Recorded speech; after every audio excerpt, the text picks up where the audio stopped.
Bienvenidos, es el momento de empezar ya el estudio bíblico para esta mañana, que ya veis de qué se va a tratar, por lo que aparece en la pantalla. Pero vamos primeramente a hacer una oración y después ya empezamos con el tema. Padre, queremos darte gracias porque podemos estar libremente aquí, podemos estar con tu paz y con la paz también social que has dado a nuestro país para poder reunirnos y poder edificarnos con tu palabra, poder glorificarte. Y te rogamos pues que tu Espíritu en estos momentos y en este estudio y después también durante el culto del partimiento del pan nos acompañe, nos dé la capacidad de concentración para que podamos escuchar lo que tú tienes y que me des a mí también la palabra clara y entendible para que haya también edificación en tu pueblo. Te lo rogamos por tu Hijo Jesucristo. Amén. Muy bien, pues tenemos hoy aquí este tema que es un tanto largo. El título: ¿son necesarias manifestaciones especiales como lenguas, milagros, como evidencia del Espíritu en el creyente? Bien, pues estamos ante un tema que evidentemente provoca controversia, y eso no es lo peor. Pues lo peor es que causa distanciamiento en no pocos hermanos dentro de las iglesias evangélicas. Pero conviene señalar que no surgen problemas serios en una congregación o iglesia local determinada por pensar diferente en un tema doctrinal, pero sí los hay, y problemas graves, cuando falta el amor entre los hermanos. Recordemos que una de las características que se nos dice que tiene el amor en 1 Corintios 13, del 4 al 7, es que el amor es benigno, es decir, es amable, es suave. Y si por un determinado tema en el que no están de acuerdo dos hermanos se ponen a reaccionar de forma enfadada, pues eso es señal de que están faltando al amor. Y también nos dice que el amor no se irrita. Así que el problema en las iglesias muchas veces locales no es que pueda haber diferentes formas de pensamiento o haya hermanos, hermanas con diferentes formas de entender un tema doctrinal, sino la actitud que se tiene ante esa controversia. Y comentaba acertadamente un hermano llamado José Lo Mercado en un libro que escribió acerca de los dones espirituales, y él decía: tenemos a Cristo, quien murió por nuestros pecados y nos hace hermanos en la fe salvadora. Esa unidad es más importante que nuestras posiciones con respecto a cualquier otra definición doctrinal. Lo paradójico es que precisamente aquellos que quieren distanciarse respecto a los que piensan distinto en una doctrina y se quedan solamente en su propia denominación, en alguna doctrina no esencial del Evangelio de la Gracia, pues precisamente así demuestran que no están tan llenos del Espíritu Santo como piensan. Dios no se distancia de nosotros cuando nos equivocamos en un tema doctrinal, cuando nos equivocamos en alguna interpretación de su palabra. Dios sigue amándonos y somos llamados a imitar a Dios. Si Dios no se distancia de nosotros, nosotros nos tenemos que distanciarnos de un hermano o hermana que en algún punto pensamos que pueda estar equivocado. Recordemos que tanto en este tema como en cualquier otro es necesario tener una visión global de la Biblia, así como fijarnos bien en lo que está escrito, para evitar conclusiones que puedan perjudicar nuestro testimonio y crecimiento espiritual. Fijaros como en una ocasión el Señor Jesucristo les decía, y leo en Lucas 6, versículo 3, que respondiendo Jesús les dijo: ¿ni aún esto habéis leído lo que hizo David cuando tuvo hambre él y los que con él estaban? O sea, ¿ni aún esto habéis leído? Porque a veces bastaría con leer y de forma atenta para darnos cuenta de verdades que son esenciales. Como también les decía, ¿no habéis entendido? Como dice, misericordia quiero y no sacrificio. De manera que estaban las cosas claras en cuanto a lo que Dios quería. Y si se leía, Simplemente leyendo con atención se puede dar cuenta uno de lo que dice la palabra de Dios y no confundirse en ocasiones tan claramente. Bien, pues vayamos primeramente, el primer punto es este, la plenitud del Espíritu Santo, amor y santidad, porque conviene no perder de vista esta realidad. Hay hermanos que les gusta centrarse tanto en el espectacular poder del Espíritu Santo, como Dios que es, que pasan por alto lo fundamental de su personalidad. Recordemos que en Isaías, en el capítulo 6, versículos 2 y 3, los seres celestiales, en la visión que tuvo Isaías, esos serafines, proclamaban que Dios es santísimo. Decían 3 veces santo, santo, santo. Como en el hebreo no existe el superlativo, como aquí en el español está buenísimo, pues ellos tendrían que decir bueno, bueno, bueno. Entonces Dios es santísimo, decían santo, santo, santo. Y en Romanos 5, versículo 5, se nos dice que el amor de Dios ha sido derramado en nuestros corazones por el Espíritu Santo que nos fue dado. Y también en Primera de Juan, capítulo 4 y versículo 8, se nos dice que Dios es amor. La conclusión es, por tanto, clara. Si alguien está lleno del Espíritu Santo, en su vida estará caracterizada su vida entonces por el amor y la santidad. De manera que para estar seguros de esta plenitud ya no harán falta otras manifestaciones especiales. Pero si éstas se dan, en la decisión soberana del Espíritu Santo, serán un añadido en la vida del creyente, de acuerdo a los dones que Él reparte. Pero no la clave para estar seguros de que alguien esté lleno del Espíritu Santo. Si el comportamiento de un creyente en Cristo no es conforme al carácter de Dios, es clara señal de que no está lleno del Espíritu Santo y que más bien lo está apagando. Y sobre esta cuestión de llenarse del Espíritu Santo, se hace necesario analizar lo que se nos dice en el texto de Efesios 5, uno de los textos importantes, del versículo 15 al versículo 20, donde dice: mirad pues con diligencia cómo andéis, no como necios, sino como sabios, aprovechando bien el tiempo, porque los días son malos. Por tanto, no seáis insensatos, sino entendidos de cuál sea la voluntad del Señor. No os embriaguéis con vino, en lo cual hay disolución. Antes bien, sed llenos del Espíritu, hablando entre vosotros con salmos, con himnos y cánticos espirituales, cantando y alabando al Señor en vuestros corazones, dando siempre gracias por todo al Dios y Padre, en el nombre de nuestro Señor Jesucristo. Ahora, primeramente, ¿qué tiene que ver la embriaguez que provoca el vino con la llenura del Espíritu Santo? Para entender esto convenientemente, hay que tener en cuenta el contexto cultural en el que se escribió esta carta. Las religiones paganas de tiempos antiguos creían que la comunión con sus dioses podía ser inducida por medio de una borrachera. En las religiones griegas y romanas antiguas se embriagaban a propósito para estar en un estado en el cual creían tener comunión con sus dioses. Continuaban después con orgías, tenían prostitutas dentro de los templos, comían opio para inducirse a sí mismos al placer carnal y caían en glotonerías. De ahí que precisamente el apóstol Pablo en su carta a los romanos, para recordarles que no deben seguir con su antigua conducta, les dice en Romanos 13, versículo 13, andemos como de día, honestamente, no en glotonerías y borracheras, no en lujurias y lascivias, no en contiendas y envidia, sino vestidos del Señor Jesucristo y no proveáis para los deseos de la carne.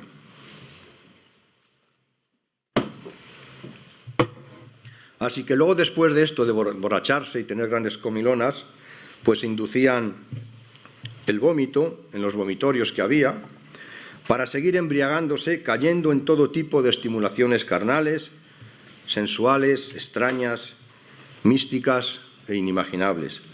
De ahí que el apóstol Pablo dijera en Efesios 5:12, porque vergonzoso es aún hablar de lo que ellos hacen en secreto.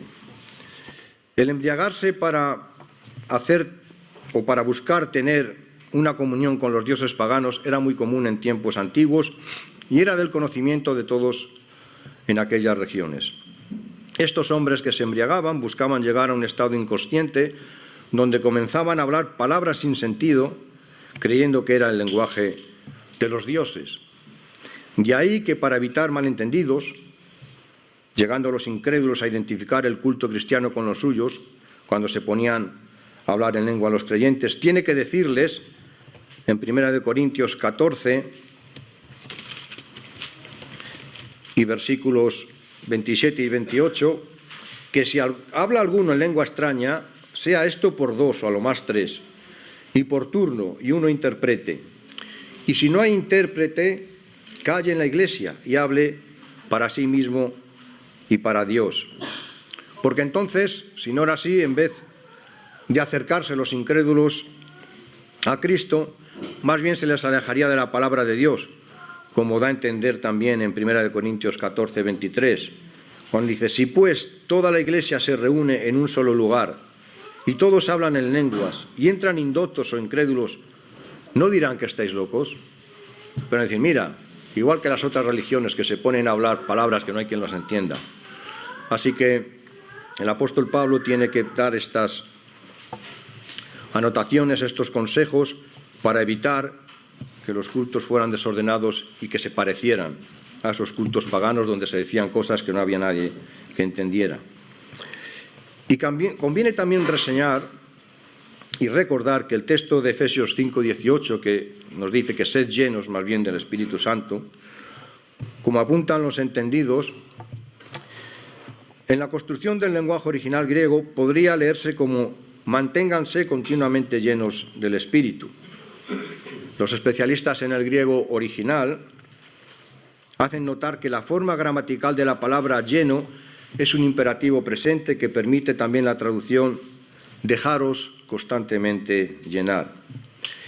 Y en este contexto no está hablando de un llenado estático, como puede ser llenar un vaso de agua, que lo llenas y ya queda lleno sin más, sino que la palabra lleno está escrita aquí en un sentido de ser llenado continuamente, como por ejemplo el viento que llena las velas de un barco, lo cual es algo continuo. Continuamente está incidiendo sobre las velas, llenándolas y hace que el barco vaya para adelante, en aquellos barcos antiguos cuando iban a vela. Era una acción continua de ese viento. Y es así como el apóstol Pablo, como la palabra de Dios nos dice, que debemos dejar que continuamente el Espíritu Santo, por así decirlo, el viento del Espíritu sople en nuestras vidas y las influencie. No está hablando, pues, acerca de un ser lleno del Espíritu como si fuera una experiencia momentánea y ya está, sino como el hecho de ser guiado por el Espíritu Santo toda la vida. Y en Efesios, pues precisamente 5, 19 y 20, se nos dice, se nos indica un comportamiento espiritual que hace posible que el Espíritu Santo nos llene continuamente, hablando entre vosotros con salmos, con himnos y cánticos espirituales, cantando y alabando al Señor en vuestros corazones, dando siempre gracias por todo al Dios y Padre en el nombre de nuestro Señor Jesucristo. Esta forma de comportamiento espiritual favorece que el Espíritu Santo nos vaya llenando. De manera que la plenitud del Espíritu Santo es un estado que hay que extender para cada nuevo desafío. Recordemos, por ejemplo, que en Pentecostés todos los discípulos fueron llenos del Espíritu Santo. Pero vemos luego después en el capítulo 4 de Hechos cómo después de que el Sanedrín amenaza a los discípulos y a los apóstoles para que no hablen de Jesús de Nazaret como el Mesías y como que ha resucitado de los muertos, les amenazan. Y entonces hacen una oración diciendo: mira, Señor, sus amenazas y conceda a tus siervos que con todo de nuevo hablen la palabra, tu palabra. Y entonces dice que después de haber orado, el Espíritu Santo los llenó y todos hablaban con de nuevo la palabra de Dios. Ya habían sido llenos en el capítulo 2, pero ahora de nuevo, para un nuevo desafío, para una nueva situación, también el Espíritu Santo los vuelve a llenar para que hablen con toda valentía y no se dejen acobardar por las amenazas. Así que en cada nueva experiencia, en cada nuevo desafío que nosotros tenemos en la vida, podemos reclamar que el Espíritu Santo nos acompañe, nos llene para que podamos dar siempre el testimonio adecuado de Jesucristo y sigamos para adelante en nuestra vida espiritual. El Espíritu de Dios opera en una persona de una manera y en otra de distinto modo. Él sabe exactamente lo que tiene que hacer brotar dentro de nosotros para sentir la presencia de Dios y crecer espiritualmente. Conforme a la personalidad de cada uno, transmitirá lo que es necesario que entienda acerca de la voluntad de Dios para su vida. En algunos puede hacer sentir emociones fuertes y en otros una adoración más serena, pero también sincera. Porque por encima de todo se trata de vivir en santidad, como Dios ya dijo en la antigüedad a su pueblo Israel: santos seréis, porque santo soy yo, Yahvé, vuestro Dios. En Levítico 19:2. Porque esta es la clara manifestación de que una persona vive llena del Espíritu Santo, porque si no, fijaros, recordad lo que tuvo que decir el Señor en una ocasión. Leo en Mateo 7, versículos del 21 al 23.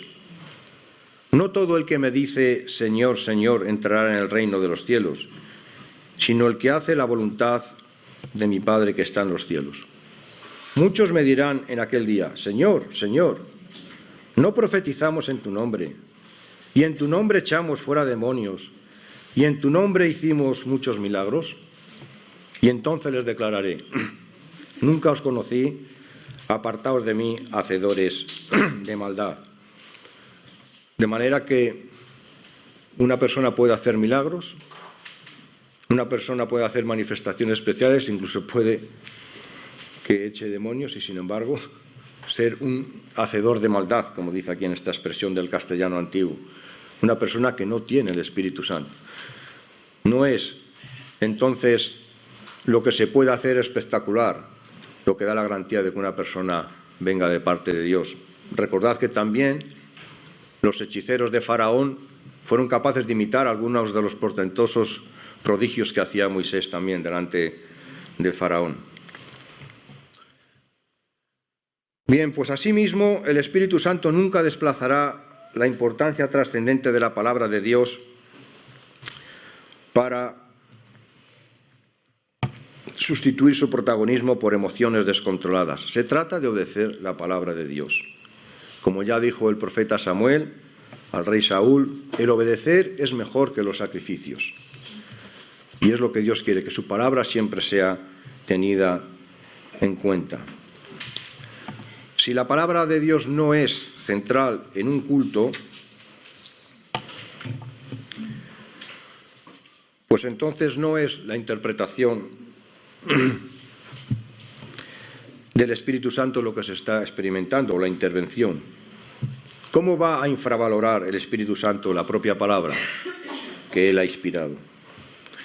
Y no olvidemos que la fe viene por la palabra de Dios, como se nos dice claramente en Romanos 10, 17. No viene, por tanto, por emociones personales, ni aún por milagros, sino que la fe es un don de Dios que viene por su palabra. El apóstol Pablo claramente dice: la fe viene por oír la palabra de Dios. No dice la fe viene por ver milagros. La fe viene por emociones que tengas, no. Recordad en aquella historia que el Señor Jesucristo contó de ese rico y un pobre llamado Lázaro, una historia que él conocía y lo que pasó, y por eso podía cantarle. No es una parábola, fue una historia real. Y cómo cuando el rico, que estaba en tormentos, pedía que Lázaro fuera a su familia para que, viendo que había resucitado de los muertos, creyeran, Abraham dice: la ley y los profetas tienen, a Moisés tienen, pues que la lean. Pues claro, Moisés sabía, como Dios lo dice, que la fe viene por la palabra de Dios. Y el otro decía: no, pero si ven un muerto resucitado de los muertos, creerán. Y Abraham le dice: si no oyen a Moisés y a los profetas, es decir, si no tienen en cuenta la palabra de Dios, no creerán ni en que alguien se levante de los muertos. Pondrán cualquier excusa, como que ha sido una alucinación o lo que sea. La fe no viene por ver impresionantes manifestaciones del poder de Dios. La fe viene por la palabra de Dios, no lo olvidemos nunca. Y cuando el Espíritu Santo nos fortalece con todo poder, es para toda paciencia y longanimidad, como se nos dice en Colosenses 1:11.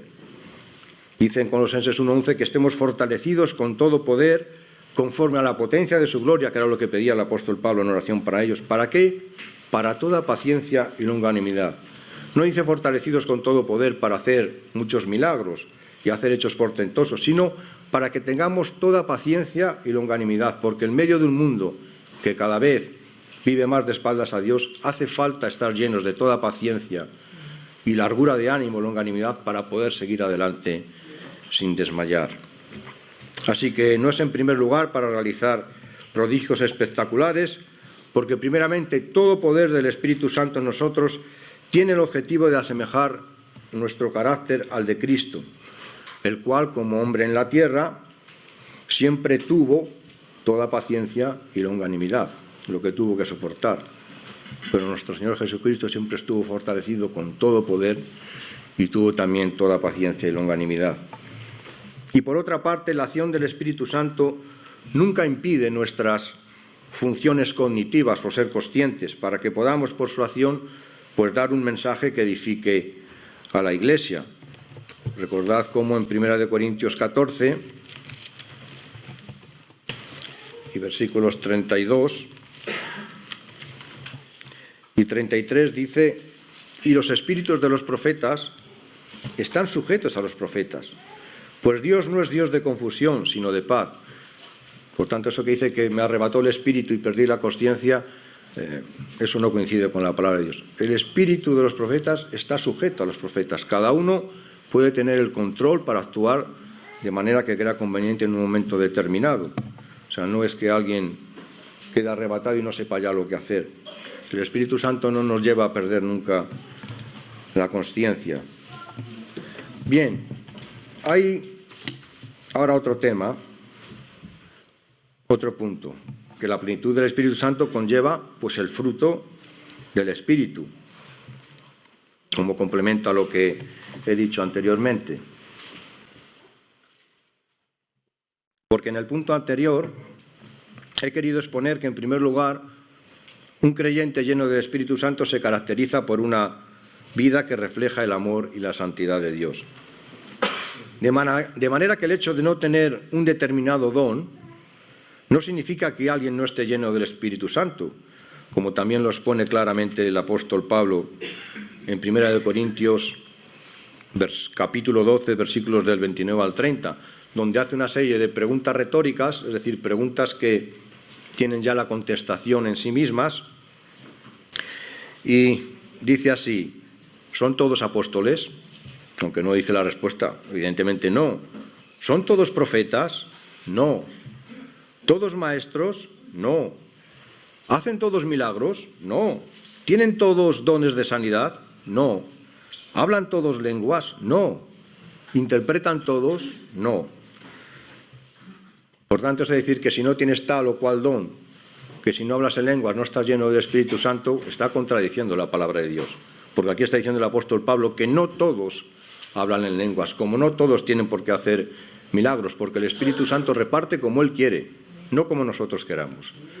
Entonces, por eso, como decía al principio, tenemos que poner atención cuando leemos la palabra de Dios. Muchas veces nos confundimos porque no ponemos atención en lo que estamos leyendo y tenemos como un velo, el velo de la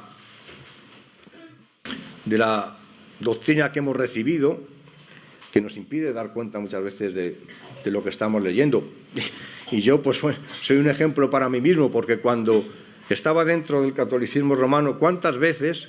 Porque empecé a leer la palabra de Dios desde los 14 años, no empecé ya a venir a la iglesia evangélica hasta los 19, y cuántas veces yo estaba leyendo: por gracia sois salvos, por medio de la fe. Pero como me habían enseñado que te salvabas si eras muy bueno y si hacías buenas obras, lo estaba leyendo y como si no lo estuviera leyendo. Tenía el velo del adoctrinamiento que había recibido desde niño y leía y como si no leyera. Y lo que también le decía el apóstol Pablo respecto a los judíos de su tiempo: tienen todavía un velo y cuando leen a Moisés no se dan cuenta realmente de lo que están leyendo. ¿Es que acaso no dice claramente en el Antiguo Testamento, en Daniel 9, 26 o 27, y se quitará la vida al Mesías? ¿Se quitará? Así claro, más claro agua. Pues no. Y por no decir también Isaías 53. Pero ya tenían un velo y leían y como si no leyeran. Pues hermanos, que no nos pase a nosotros eso, que cuando vayamos a la palabra pidamos: Señor, deja que esa palabra obre en mí. Quítame todo velo que me impida darme cuenta que leo y como si no estuviera leyendo, porque la palabra de Dios es clara. El problema no está en la palabra de Dios, el problema está en nosotros. Y recordemos que en esencia el poder que da el Espíritu Santo es una capacitación para que se pueda realizar la misión de comunicar el Evangelio, de predicar a Cristo como Salvador y Señor, para que las personas, creyendo a Cristo, puedan pasar de muerte a vida. Jesucristo dijo claramente: me seréis testigos, Hechos 1:8. Y es un mandamiento incondicional. No dijo: ojalá queráis ser mis testigos. La obra poderosa del Espíritu Santo en cada persona consiste primero en su obra salvífica, convenciéndola de pecado y llevándola al arrepentimiento y la fe en Jesucristo, para luego, en segundo lugar, dar evidencias de esa salvación por medio del fruto espiritual en los creyentes. Todos los actos de señales milagrosas y hechos portentosos van en esta línea de servir para la testificación de Jesucristo, para testificar de Jesucristo. No hace cualquiera de sus manifestaciones, cuando actúa el Espíritu Santo, para dejarnos boquiabiertos y asombrados, y que busquemos esto como lo prioritario en nuestra vida espiritual. Dios no busca asombro, sino que los incrédulos se conviertan a Cristo y los creyentes progresemos en santidad y amor. En Tito, capítulo 3 y versículos del 3 al 5, uno de los textos más conocidos que tenemos del Nuevo Testamento, se explica la obra del Espíritu Santo y de esta forma se cumple la profecía que estaba en Ezequiel, capítulo 36, versículos 25 y 27. En Tito 3, versículo 3 dice: porque nosotros también éramos en otro tiempo insensatos, rebeldes, extraviados, esclavos de concupiscencias y deleites diversos, viviendo en malicia y envidia, aborrecibles y aborreciéndonos unos a otros. Pero cuando se manifestó la bondad de Dios nuestro Salvador y su amor para con los hombres, nos salvó no por obras de justicia que nosotros hubiéramos hecho, sino por su misericordia, por el lavamiento de la regeneración y por la renovación en el Espíritu Santo, el cual derramó en nosotros abundantemente por Jesucristo nuestro Señor. Si vamos a Ezequiel, capítulo 36, versículo 25, esparciré sobre vosotros agua limpia y seréis limpiados de todas vuestras inmundicias y de todos vuestros ídolos os limpiaré. El lavamiento de la palabra. Os daré el lavamiento de la regeneración, como hablaba Tito 3. Os daré corazón nuevo y pondré espíritu nuevo dentro de vosotros y quitaré de vuestra carne el corazón de piedra y os daré un corazón de carne. Y pondré dentro de vosotros mi espíritu y haré que andéis en mis estatutos y guardéis mis preceptos y los pongáis por obra. Renovación en el Espíritu Santo, lo que habla Tito. Lavamiento de la regeneración y renovación en el Espíritu Santo, que ya estaba profetizado antes en Ezequiel 36. Un hermano y teólogo llamado Meir Pearlman decía acertadamente: en la regeneración, el Espíritu Santo efectúa un cambio fundamental en el alma, al impartir un nuevo principio de vida. Eso no implica, sin embargo, que el Hijo de Dios sea perfecto al instante. Siguen latentes las debilidades adquiridas y heredadas. Es necesario vencer al mundo, a la carne y al diablo. Si el Espíritu hiciera una sola obra, una sola acción en nosotros, y luego partiera, el convertido, cada uno de nosotros, con seguridad volvería a sus antiguos caminos. Pero el Espíritu Santo prosigue la buena obra encomendada. Y así es, gracias a que nos ha quedado el Espíritu Santo y a pesar de nuestros pecados, sigue adelante, nos lleva al arrepentimiento y sigue su obra de renovación, de transformación a la semejanza de Jesucristo. Cuando le permitimos obrar en nuestra existencia, el Espíritu Santo opera transformaciones profundas, como se nos habla en Gálatas 5, del 22 al 24, exponiéndonos el fruto del Espíritu. Podemos observar que estos cambios, imposibles de alcanzar en nuestras fuerzas, están ligados a nuestra relación con Dios. Es gracias a su poder que podemos vencer la carne con sus pasiones y deseos y de paso vivir y andar en el Espíritu. Y es necesario recalcar que el fruto del Espíritu está por encima de cualquier otra manifestación, pues el propósito principal es dar testimonio de que Jesucristo es el Salvador y Señor y hacernos a los convertidos semejantes a Cristo como evidencia del poder transformador de Dios. El Espíritu Santo nos llevará siempre a amar más a Dios y al prójimo, que es la primera característica del fruto del Espíritu. La gente de este mundo necesita la demostración a través de los creyentes en Cristo de que existe, por ejemplo, un poder superior a la seducción del dinero, del placer sexual, de la fama o reconocimiento social, del poder y de todo materialismo. No les convencerá, para creer que Dios vive en nosotros, el que tengamos manifestaciones espectaculares de reacciones físicas y de todo tipo, porque eso lo podrían atribuir a manipulaciones emocionales de líderes religiosos. La gente quiere ver si hay poder para mantenerse con una vida honesta en toda circunstancia de la vida. Si hay poder, por ejemplo, para mantener una actitud de serenidad, paz y gozo interior en medio de una enfermedad fastidiosa e incurable. Porque no olvidemos que aún Satanás tiene poder para imitar milagros de Dios o que lo parezcan, como hicieron los hechiceros de Faraón delante de Moisés y como hará el anticristo cuando venga. Recordemos cómo se nos dice en 2 de Tesalonicenses, capítulo 2 y versículos del 7 al 10. Dice así: porque ya está en acción el misterio de la iniquidad, solo que hay quien al presente lo detiene, hasta que él a su vez se ha quitado del medio. Y entonces se manifestará aquel inicuo a quien el Señor matará con el espíritu de su boca y destruirá con el resplandor de su venida. Inicuo cuyo advenimiento es por obra de Satanás, con gran poder y señales y prodigios mentirosos, y con todo engaño de iniquidad para los que se pierden, por cuanto no recibieron el amor de la verdad para ser salvos. Recordemos de nuevo lo que leímos en Mateo 7, del 21 al 23. Señor, pero no hicimos milagros, pero no echamos demonios. Hay manifestaciones que pueden ser de Satanás y mentirosas, y el anticristo cuando venga hará muchos prodigios y puede llegar a engañar a muchos. Desde luego aquellos que no estén verdaderamente convertidos serán engañados. Pero lo que nunca podrá hacer Satanás es poner en el ser humano lo que hace el Espíritu Santo en los hijos de Dios: amor, gozo, paz, paciencia, benignidad, bondad, fe, mansedumbre y templanza, como se nos dice en Gálatas 5, 22 y 23. Así que se trata pues de vivir en el amor y la justicia de Dios, y no tanto de tener experiencias extrasensoriales o emocionales de cualquier tipo, porque eso no va a cambiar el mundo. Una sociedad es transformada por el ejemplo de amor y santidad que los hijos de Dios podamos transmitir en medio de nuestro cotidiano vivir.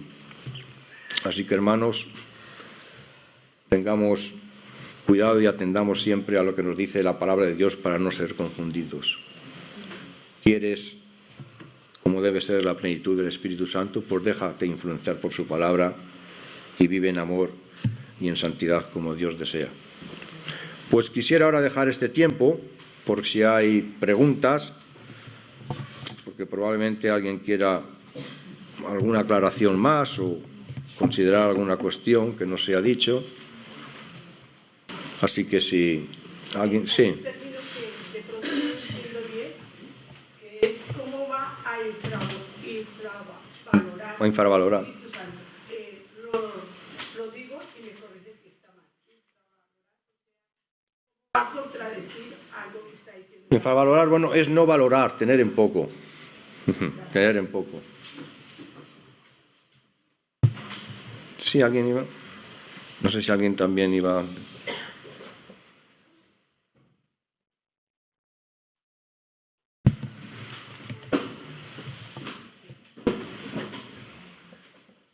No sé si es que no os atrevéis porque es un tema que generalmente suscita bastantes preguntas y quería dejar así un tiempo para que se pudiese aclarar todo lo que hay que aclarar. Además, aquí está Antonio a mi izquierda, que si hace falta. Y José por ahí al fondo. Muy bien. No sé qué opinión tienes con respecto a los sueños. Yo soy bastante escéptico porque siempre que una persona me dice he soñado con esto y el Señor me manifiesta que tengo que hacer esto otro. En ese sentido siempre he sido escéptico. Que sí es verdad que cuando viajamos a Marruecos en el viaje de Éfeso, conocimos a una persona que soñó que estaba cayendo en un pozo y que una mano le cogía y decía yo te amo. Y él interpretó que era Dios. Entonces eso me hace por lo menos replantearme el hecho de que verdaderamente Dios puede usar los sueños para comunicarse. Entonces no sé cuál es tu opinión. Bien, en principio cualquier manifestación de sueños tiene que ser algo que coincida con la palabra de Dios. En este caso, bueno, está manifestando que hay pues una intervención de Dios, del amor de Dios. Probablemente no haya que rechazarlo porque hay veces en algunas culturas que no tienen posibilidad de leer la palabra de Dios. Y entonces Dios en su misericordia puede manifestarles con un sueño algo que ellos no pueden, porque no les permiten la palabra de Dios, porque no llega, porque está prohibida. Y Dios, que es misericordioso en aquellas personas que lo buscan de corazón, pues puede llegar incluso, ya que no tienen acceso a la palabra, pues por medio de un sueño transmitirles su palabra. Pero evidentemente ese sueño tiene que coincidir con lo que dice la palabra de Dios, no la puede contradecir. Entonces, trasladando a nuestra sociedad aquí de Salamanca, sería lógico que Dios se manifieste a través de sueños cuando tenemos acceso a la palabra libremente y de una manera fácil. Hombre, si ya tienes la palabra para que te hable, Dios no tiene que darte ningún sueño, porque si ya tienes la manera de informarte, pues entonces ya no hace falta que te tenga que hablar de otra manera cuando claramente tienes su palabra. Es en determinadas circunstancias que Dios en su soberanía y por su misericordia puede actuar de esta forma, con sueños, pero para decirte algo que ya está en su palabra no hace falta que te dé un sueño. Y por otro lado también tengamos en cuenta que cualquier visión que alguien pueda tener de alguna cosa, de algo que quiere Dios que haga, esa visión se puede compartir. Pero lo que no se puede hacer es imponer. Es decir, como me ha dado el Señor esta visión, pues tenéis que hacer esto y lo... No. La visión, la que sea, si viene de Dios, se comparte, pero no se impone. De la misma manera que ni siquiera los ancianos, si tenemos una visión sobre determinada cosa que entendemos que se debe hacer, si alguien no tiene un convencimiento, Dios no pide que tú actúes con la fe del otro. Tienes que actuar con la medida de fe que tienes en ese momento. La visión se comparte, pero nunca se impone. En algún tiempo, que mi padre estaba tan enfermo con cáncer, alguien tiene una enfermedad o está en peligro o cualquier proceso que uno está pasando en la vida, uno se apega más a Dios. ¿Sí? Por lo menos eso me pasa a mí. Y no mala palabra. El Señor da la oportunidad como que uno entienda más, entienda. Y esa vez él le decía, el Espíritu Santo decía en una parte de la palabra, que Él mostrará las cosas antes de que sucedan. Él va a mostrar las cosas antes de que sucedan.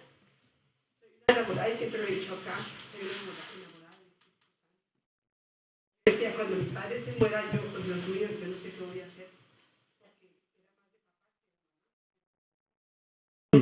Muéstrame, yo no molestaba al Espíritu Santo. Yo decía, muéstrame cuando vamos. Y un día tuve una visión, y era una pared como la que está detrás tuya, una pared grande, blanca. Entonces estaba viéndome y se vio claro. De Santo Dios, esto es una visión. Cuando yo vi la pared blanca y vi una ventana grande en madera hecha en cedro.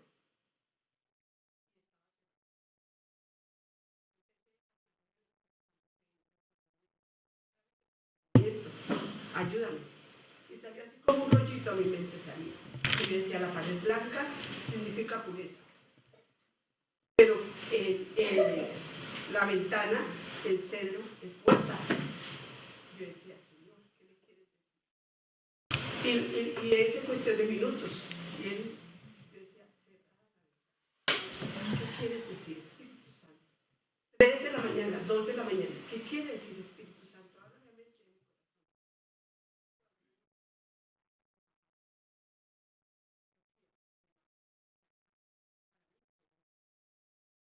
Lloraba y lloraba y lloraba y decía, Señor, gracias por haberme mostrado. ¿Cuándo? Esa revelación no se olvida. Yo veía que eran 5 barrotes que tenía. Yo dije, son 5 años, pueden ser 5 meses, pueden ser 5 horas, cosa. Pero yo decía, bueno, si son 5 horas, Señor.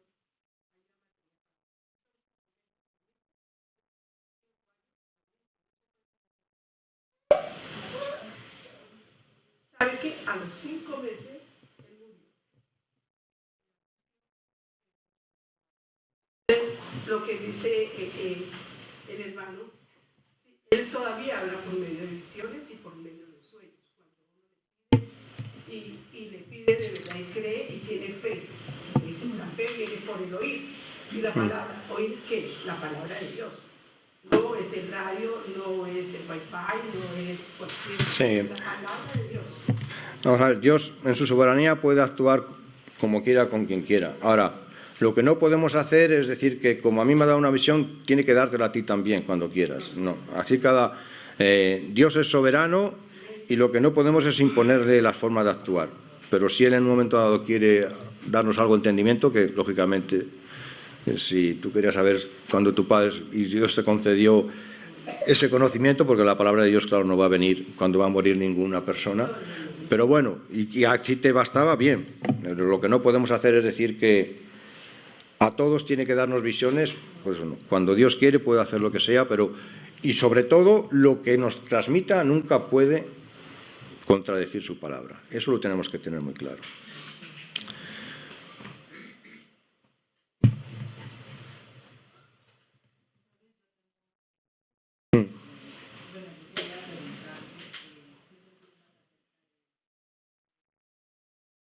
¿Puedes hablar un poco más alto, por favor? Gracias, Samuel. Quería preguntarte qué piensas acerca de las personas que están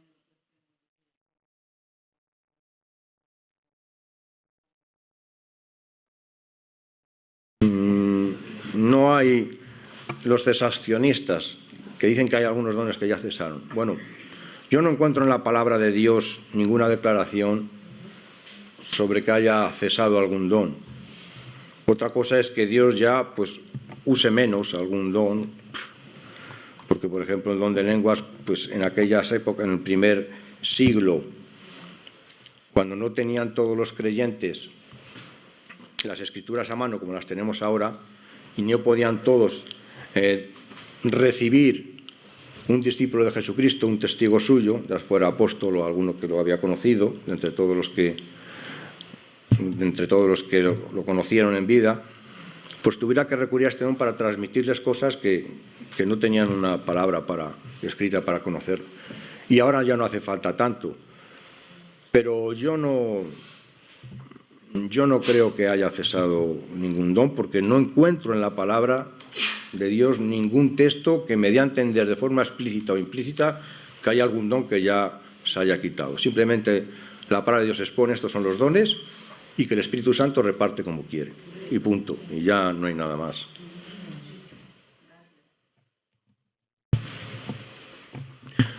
Bien, pues ya lo dejamos aquí y se puede, es la hora, pero después pues estamos abiertos a que nos sigáis preguntando y en la medida que Dios nos haya dado entendimiento, pues os responderemos. De acuerdo, pues vamos a orar. Gracias, Padre, porque tenemos el aliento y el consuelo de tu palabra.